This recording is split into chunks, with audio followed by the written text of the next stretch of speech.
ரஹ்மத்துல்லாஹி வபரகாத்துஹு. நாங்கள் நோம்புக்குள்ள இந்த ப்ரெஷரை கூட்டுற சாப்பாடு அடிக்கடி கதைக்கிறது தான் திருப்பி எங்கே இருப்போம். இப்போ என்னென்னா இந்த நோம்புக்குள்ள நாம் அதிகமாக அந்த உப்பு போட்ட உணவு அதிகமாக சாப்பிட்றோம். என்ன நான் கிட்டத்தில் ஒருத்தர் நோம்பு திறக்க போனேன், சம்சா உண்டை கடிச்சா தனி உப்பு தான் உழுகும். அப்போ அந்த டேஸ்ட்டுக்கு என்ன செய்கிறாங்கன்னா உப்பு கூட போடுறாங்க. இந்த கடைவழியை செய்கிற அந்த உரப்புகள் எல்லாத்துலேயும் வந்து கூடுதலாக உப்பு கூட. இப்போ நாம் வீட்டை செய்யக்கூட கொஞ்சம் குறைச்சிக்கோ, கடையில் வாங்கக்குள்ள உப்பு கூட சரியானே. தோல்ஸுக்குள்ளே உப்பு, சம்சா உப்பு, கஞ்சி உப்பு இல்லாட்டி அறவே பச்சை தண்ணி மாறிக்கினோடு அந்த கஞ்சி நம்ம வடி வேணும் என்ன, அதுக்குள்ளே உப்பு. அடுத்தது வடை, அது தூள் உப்பு. இப்போ கஞ்சிக்கு டேஸ்ட் காணான்னு சொல்லி வேறு அந்த தூளை வாங்கி வச்சுக்காங்க, அதையும் கஞ்சியில் போட்டு சம்பல் தூள்லாம் போட்டு அதை கலந்து குடிக்காங்க சரிண்ணே. அப்போ உப்பு வந்து கடும் டேஞ்சரான சாமான் என்ன. நம்மளோட ஹதீஸும் என்ன சொல்லுது, நபியல் நாயகம் ஸல்லல்லாஹு அலைஹி வஸல்லம் அவர்கள் வந்து உப்பை எப்படி சாப்பிட்டீங்கன்னு சொன்னால், உப்பை கறிக்குள்ள இந்த இதுக்குள்ளெல்லாம் போட்டு சாப்பிடல, உப்பை நாக்கில் சொட்டு தடவிட்டு சாப்பிட தொடங்கியிருக்காங்க. சாப்பிட்டு முடிஞ்சதுக்கு பிறகு கொஞ்சம் தொட்டு நாக்கில் வச்சிருக்காங்க சரியானே. அவ்வளோதான் உப்பு சரியானே. சமிபாட்டை தூண்டுற உணவு வச்சோம்னா சமிபாட்டு நேசா உப்பு நாக்கில் படுத்தா வாய் ஊறும் தானே, எச்சில் ஊறுற மாதிரி சமிபாட்டு நொதியங்கள் எல்லாம் சுரப்பெல்லாம் இல்லை சுரக்கும். அப்போ சாப்பிட்ட உடனே பவர் டம்முண்டு அஜீரணம் ஆக மாட்டா, நேசா சமிபாட்டு அடையும். சாப்பிட்டு முடிஞ்சதுக்கு பிறகு கொஞ்சம் தொட்டு வச்சுக்கான் முழுந்த உப்பு சரியானே. பழைய காலத்து நம்ம வீட்டில் இல்லாத மேசையிலையும் உப்பு சின்ன போத்தில் ஒன்று இருந்தேன். நம்ம அப்படித்தானே சாப்பிட்டு, ஏன் நம்ம அப்படி மாறிட்டோம்? மாச்சல் அந்த உப்பை தொளிச்சு சாப்பிட மாச்சல் சரியானே. எல்லாம் ரெடிமேடா போட்டு கலந்து இனி சாப்பிட்றதுக்கு ஒரு ரோபோ வந்தா நாம டிவியை பார்த்துட்டு இருக்கிறோம், அது வாய்க்குள்ள சாப்பாடை வைக்கும். இப்படி வைக்க நாம சென்று நிற்கிறான் காலை ஆட்டி ஆட்டி. அப்படி மாச்சல போயிட்டோம் சரியானே. உப்பை வந்து நல்லா குறைய சாப்பிடுங்க. நாக்க பழக்கினா சரி, நாக்க நீங்க பழக்கினா சரியானே. உங்களுக்கு இன்னொரு ஆள் விட்டு போய் செல்லுவீங்க, இந்த உப்புன்னு சொல்லுவீங்க. என்னன்னா உங்களோட நாக்கு குறைஞ்ச உப்பு பழகிருக்கும்.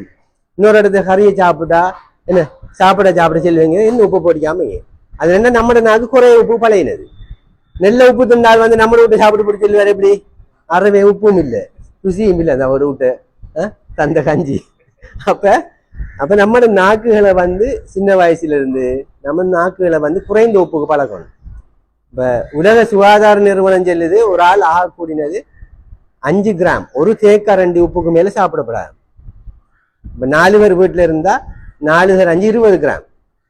அப்போ ஒரு பேக்கெட் வாங்கினா 50 நாளைக்கு பாவிக்கணும்.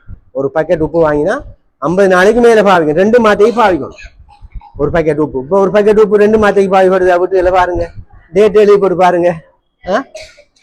15 நாள் 20 நாளைக்கு ஒரு பேக்கெட் முடியுது. அப்போ உப்பு பாவனை கடும் கூட. அதால தான் பாருங்க இப்ப ப்ரெஷர் கடும் கூட. இப்ப ஹார்ட் அட்டாக் வாரத்துக்கு பிரதானமான காரணம் சொல்றாங்க உயர்குருதி அழுத்தம், பிரஷர், மாரடைப்பு. என்ன மரணங்கள், திடீர் மரணங்கள்ல மாரடைப்பு தானே பிரதான காரணம். அந்த மாரடைப்பு வாரத்துக்கு பிரதான காரணம் பிரஷர், உயர்குருதி அழுத்தம் சரியா. பாரிசவாதம் வாரத்துக்கும் பிரதான காரணம் என்ன, இதான் பிரஷர் கூடி நரம்பு படிக்கிறது. அப்ப நாங்க இந்த உப்பு வந்து டிரெக்டா பிரஷரை கூட்டும். உப்பு நாங்க சாப்பிட்ட உடனே நம்ம ரத்தத்துல பிரஷர் கூடிடும். ஆகவே நல்லா குறைந்த அளவு உப்பை பாவீங்க சாப்பாடுகள்ல, குறைந்த அளவு உப்பு. அடுத்து உப்பு தான் கிட்னியையும் பழுதாக்குறது சரியான. கிட்னியை பாதிக்க வைக்கிறதுல உப்பும் கூட. அதிகார உப்பு பாவனை உங்களோட கிட்னியையும் பாதிப்படைய செய்யும். ஆகவே நாங்க இந்த நோம்பு காலத்துல உப்பு கூட சரியான. மற்ற காலத்தை விட இந்த பொரியல்கள் சாப்பிட்ற விதம் கூட. நான் சொன்ன மாதிரி இந்த டேஸ்ட் தூள்கள் போட்டு உணவுகள். அடுத்து சோட்டீஸும் வந்து 2 3 சாப்பிட்றாங்க என்ன. இப்ப நோம்பு திறக்கிற ஒரு வீட்டுக்கு போனா யாரும் கூப்பிட்டா அங்க 2 உரப்பு வைக்காங்க என்ன. ஒரு சம்சா மூலம், ஒரு ரோல் உருளை, இல்லாட்டி கட்லெட் உண்டு, சம்சா உண்டு, 2 உரப்பு வைக்காங்க. அப்ப 2ம் சரியான உப்பு போடுவாங்க, கஞ்சி உப்பு சரியானே. அப்ப அந்த உப்பை வந்து இந்த சோட்டீஸ் எல்லாம் நல்லா குறைங்க. வீட்டுகள்ல பழைய காலம் மாதிரி வீட்டுகள்ல உரப்பு சுடுங்க என்ன. இங்க கேட்கணும், இங்க கேளுங்க, நான் கழிக்கிறது கேளுங்க. வீட்டுகள்ல உரப்பு சுடுங்க. என்ன மாச்சல், முந்தி சுட்டதானே, இப்ப ஏன் சுடையலா? ஏன் நேரம் இல்லை? நாம நேரத்தை வேற பக்கம் செலவழிக்கும். நேரத்தை இப்ப பழைய காலம் மாதிரியும் இல்லையே, மெஷின் தானே எல்லாம் இடிச்சு துவைச்சி தூளாக்கி தெரியுது. ரைஸ் குக்கர் தானே சமைக்குது என்ன.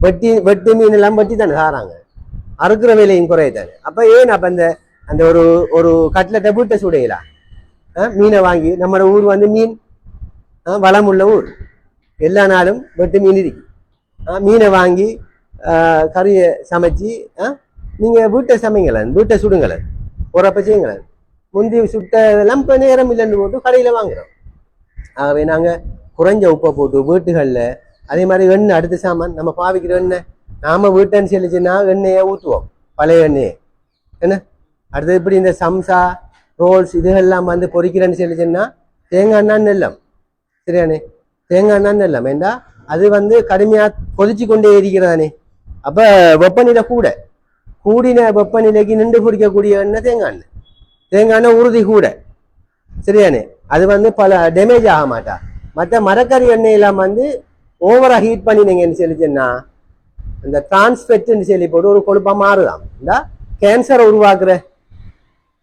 உருவாக்குற காரணியா மாறுதான் இந்த மரக்கறி எண்ணெய்களை ஹீட் பண்றது ஓவரா ஹீட் பண்ணப்படா இப்போ நீங்க ஒலிவ் ஆயில் அடுத்தது சூரியகாந்தி எண்ணெய் எள்ளு எண்ணெய் அதெல்லாம் நெல் எண்ணெய் ஹார்ட்டுக்கு அது வந்து சும்மா பிரட்டி சாப்பிட்ற கறிகளை தான் சும்மா தாளிக்கிற அல்லது சும்மா சுண்டுறதுகள் எண்ணெயில வதக்குற அப்படி ஒரு மெல்லிய ஹீட்டுக்கு தான் அதை பாவிக்கணும் அந்த கடுமையான ஹீட் பண்றதுக்கு இந்த எண்ணெயெல்லாம் வந்து சன்ஃப்ளவர் ஆயில் வெளிநாட்டுல எல்லாம் பெருங்க நாக்கள் கொண்டாடுறாங்க வீட்டு எரிக்கு அந்த ஆயில் எல்லாம் வந்து பொரிக்கிறது பாவிக்கப்படா ஓவரா ஹீட் பண்ணி நம்ம சொல்லிச்சுன்னா அது வந்து கேன்சரை உருவாக்குறதுக்குரிய ஆபத்து இப்போ கேன்சர் வந்து கூடிக்கொண்டு போகுது சரிந்தானே என்ன எல்லாருக்கும் என்ன இலங்கையில வந்து உயிரிழப்பை ஏற்படுத்துறதுல 4வது வந்துட்டு ஹார்ட் அட்டாக் முதலாவது கேன்சர் 4வது கேன்சர் எண்ணிக்கை கடன் கூட ஆகவே நம்ம இந்த நோம்பு காலங்களில் பாவிக்கிற எண்ணெய் பொரிக்கிறது பாவிங்கன்னா தேங்காய் எண்ணெய் பாவிங்க ஒரு தேங்காய் எண்ணெய் எல்லாம் கடையில பாவிக்க மாட்டாங்க அது விலை கூட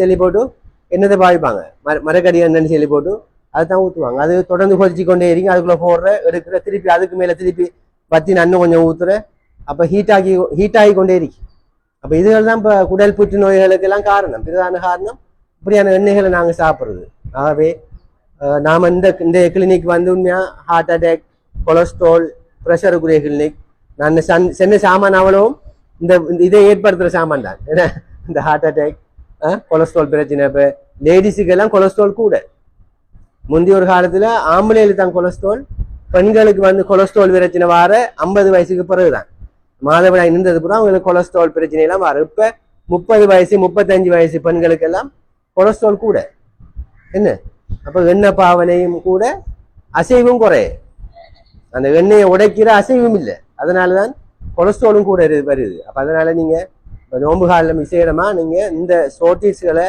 குறைங்க பேக் பண்ணின நீங்க இப்ப சம்சாவெல்லாம் என்ன பேக் பண்ணி எடுக்கலாம் அவன்ல எண்ணெய் தான் போடணும் இல்லை சம்சா மாதிரி பெட்டிஸ் மாதிரி செய்து போட்டு அதை அவன்ல செஞ்சு எடுக்கலாம் சரியானே அவன்ல போட்டு எடுத்தா அது எண்ணெயும் இல்லை ஆரோக்கியமா இருக்கும் அப்ப நாம மொத்தமா பிறகு என்ன 8 லட்சம் 10 லட்சம் பைபாஸுக்கு செலவழிக்கிறத விட இந்த மைக்ரோவேவ் அவன் அதுகள் வாங்கலாம் 35,000 ரூபாய் தான் என்ன ஏர் ஃப்ரையர் அது சும்மா காத்து தான் காத்தால உங்களோட சம்சா பெட்டிஸ் எல்லாம் அதுலேயே வரும் அது 30,000 ரூபா வரும் நாம இப்ப பைபாஸே போனா 8 லட்சம் ரூபா வரும் என்ன அப்ப அதை விட வீட்டில் ஒரு ஏர் ஃப்ரையரை கஷ்டப்பட்டு வாங்கி வச்சுக்கிட்டா இந்த பொரியல் ஒன்றுமே தேவையில்லை மீனெல்லாம் சுட்டு இருக்கலாம் மீனெல்லாம் நீங்க கொச்சிக்காத்தூள் போட்டு பெரட்டி நான் செய்யறேன் வீட்டுல மீனை வாங்கி வந்து கொச்சிக்காத்தூள்லாம் போட்டு வச்சு ஊற வச்சு அதுல வச்சோம்னா ஒரு 10 துண்டை வச்சு எடுத்தோம்னா ஏர் ஃப்ரையர்ல நெல்லா அந்த கருவாடு மாதிரின்னா அது ஒரு வித்தியாசமான டேஸ்ட் எண்ணெயே கிடையாது சரியானே எல்லாம் செஞ்சிருக்கலாம் அதே மாதிரி இந்த இதெல்லாம் வந்து சம்சா ரோல்ஸ் பெட்டிஸ் எல்லாம் சுட்டு எடுக்கலாம் நீங்க சும்மா நீங்க முட்டையை அடிச்சு அதுல பிரட்டி போட்டு பூசி போட்டு அதுல வச்சு எடுத்தா சரி நல்ல டேஸ்டா வரும் எண்ணெயே கிடையாது சரியானே இப்படி நீங்க மாற்று வழி எடுக்கணும் நான் அப்ப ஒன்றும் திங்க வேணான்னு சரி நான் எதை திங்குறேன் சார் கேட்குறேன் இதெல்லாம் சின்ன உடனே அப்ப ஒன்றும் திங்குறையாண்டு மாற்று வழி இருக்கு இப்படி இல்லாம இப்படி சாப்பிடுங்க நான் திங்காலன்னு சொல்லல மீனால இறைச்சால கட்லெட் சுடுறதை விட மீனால சுடுங்க மீனை விட ஆரோக்கியமான சாமான் என்ன மீனை வடிவா மீன் கட்லெட் செய்து நான் சின்ன மாதிரி சாப்பிடுறேன் இப்படி கொஞ்சம் நாங்க மாற்று வழிகளை கொஞ்சம் மாற்றி அமைச்சோம்னு சொல்லிச்சுன்னா ஒரு ஆரோக்கியமான சமூகம் அறிக்கலாம் இல்லாட்டி நாம கஷ்டப்பட்டு உழைக்கிற ஒரு சமூகம் நம்மளோட சமூகம் உழைக்குது அதே மாதிரி கொண்டே கொட்டுது செலவு மெடிக்கல் செலவு மருந்து நோய் அதுகள் கூட இப்போ நோம்பு முடிஞ்ச ஒரு டீம் வரும் 500-600 அட்மிட் ஆகும் சீனி. ப்ரெஷர் கூட சீனியோட வந்து நோம்பு முடிஞ்சு பாருங்க, ஒரு அட்மிஷன் கொஞ்சம் பெரும் பாட்டுக்கு சரியான எல்லாரும் எங்களுக்கு தெரியும். ஒவ்வொரு நோம்புக்கு போகிறவும் அட்மிட் ஆவாங்க. பாரிசவாதம் வார, பரலைஸ் வார, ப்ரெஷர் கூடி, சீனி கூடி மயக்கத்தோட வருவாங்க. அப்போ நோம்பு வந்தது திங்க வந்ததுக்கா? நோம்பு வந்த திங்காம இருக்கிறதுக்கு நம்மட ஈமான் சரியானே ஆன்மீகம் எல்லாம் கூடுறன்னு சொல்லிச்சுன்னா நாம உடம்பு கொஞ்சம் நலிவடையணும். உடம்பு வத்தினாத்தான் ஆன்மீகம் கூடும். வயிறு முட்டை திண்டா ஆன்மீகம் வராது, இபாதத் வராது சரியானே. இபாதத் அதெல்லாம் பாருக்கும் நம்ம கொஞ்சம் சௌத்த மாதிரி ஆகணும்.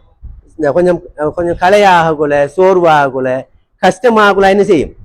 இறை பக்தி வரும் நமக்கு. ஏன்னா நம்மளுக்கு ஒரு கஷ்டம் வரக்குள்ள துவா கேட்கிற, பள்ளியில போயிருக்கிற, தொழுகிற இபாதத்தான் கடும் கூடும், உருக்கம் அறிக்கும். அது சும்மா நோம்பலா கேட்கிற மாதிரி இல்லை, கடும் கண்ணீர் வடிச்சு அது மாதிரி. இந்த நோம்பு காலம்ங்கிறது நாம வேறு முட்டை திண்டா அந்த ஃபீலிங் வராது, அந்த உணர்வு வராது, நிறைஞ்சிட்டு எல்லாம். அப்ப அங்க எங்க கேட்கிற படுக்கையெல்லாம் போடும். அடுத்தது கையேந்து கேட்கிறேன்டா ஒரு கவலை வாரன்னு சொல்லிச்சுன்னா நாம வந்து வயிறு கூட நிறைஞ்ச அந்த உணர்வே வராது மனுஷனுக்கு. சரி, அந்த மகிழ்ச்சி ஆயிடும், சந்தோஷம் ஆயிடும். அப்ப வயிறையும் கொஞ்சம் பத்த போட்டு உடம்பும் கொஞ்சம் வீக் மாதிரி ஆகக்குள்ளதான் நாம சரியா இபாதத்தையும் செய்யலாம். அப்ப இது வந்து எல்லாம் மாறி போய் கிடக்கு. இபாதத்தெல்லாம் ஆபத்தா போயிட்டு, இப்ப இபாதத் ஆபத் சரியானே. அப்ப அப்படி இல்லாமக்கு நாம கொஞ்சம் நோம்ப சரியா பிடிப்போம். இன்னும் கொஞ்சம் நாள் இருக்கிற ஒரு 20 நாளைக்காச்சும் சரியா நாங்க நோம்ப நோட்டு இந்த உரப்பு, எண்ணெய், உப்பெல்லாம் குறைச்சி சாப்பிட்டு ஆரோக்கியமான ஒரு நோம்பா நம்மளுக்கு அமையணும்னு கேட்டு விடைபெறுகின்றேன். நன்றி. அஸ்ஸலாமு அலைக்கும்.